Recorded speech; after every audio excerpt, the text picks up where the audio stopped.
It's a true love story, one that fairy tales are made of. Havencrest Castle sits in the hills of a small town in Illinois. From the outside, it is truly breathtaking, but inside, it tells a story unlike anything you've ever heard before.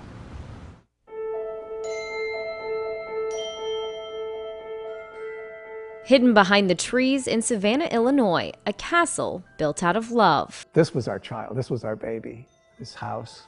For Alan St. George, it all started when he was just 13. I actually saw her for the first time from a bus.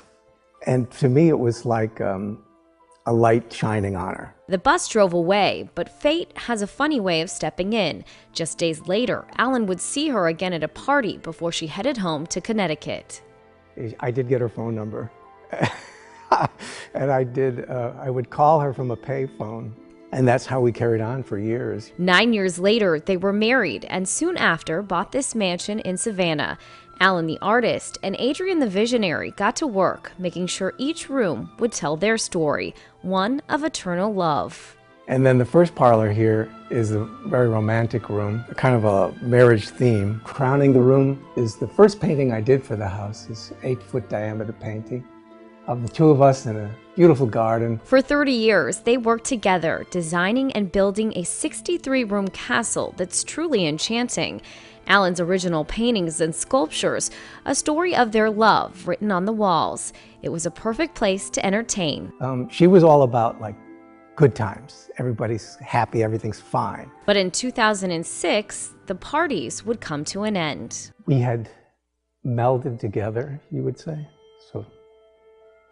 And anybody knows who has a long relationship, you do this. You really don't know. You really don't know where you leave off and they do, because they begin, because you just kind of become like Alan and Adrian, or Adrian and Alan.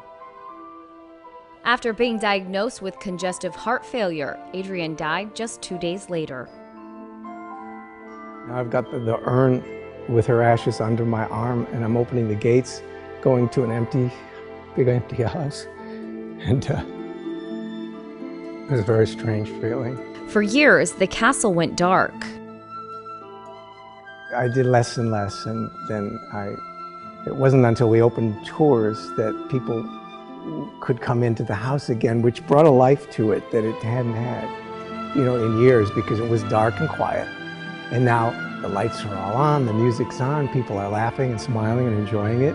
And I know Adrian's happy with that, because that's what she loved. A love the St. George's believe transcends even death.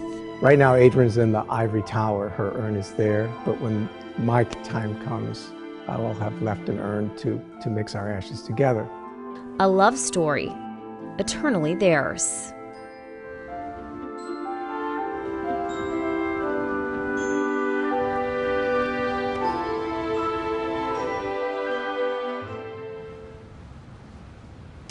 And Havencrest will be open for public tours once again, but only for a limited time. The castle will open Saturdays and Sundays in May, only May, from 10 to 5 p.m. And for more information, you can head over to our website, ourquadcities.com. It is truly amazing. I have a feeling some of the images there are great, but I imagine it's probably even more spectacular in person. There's so much we couldn't show. There are 63 rooms. You can't take a tour of all 63 rooms. He still lives there. But there are several different rooms, and they're all themed, and they are all just as fabulous as those shots. Amazing they're doing it so close to us, too. It's right here in our backyard. Yeah.